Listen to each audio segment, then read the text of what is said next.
हम सुहा शर्मा ज्ञानी माई के और माई के तमाम भक्तन के प्रणाम करत बानी। राउर हमनी के अपन प्यार आशीर्वाद दें।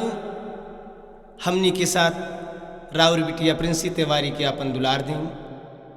आई बिटिया के पहला एल्बम में प्रस्तुत करत बानी। हमनी के विश्वास बा कि आपके माई के भक्तन के प्यार और दुलार से हमार घर भर जाई। हम भक्तन की ताकत माई की दया और भक्तन के प्यार दुलार है। आई ध्यान दें, प्रस्तुत करत बानी राउर बिटिया प्रिंसी तिवारी माई के भजन।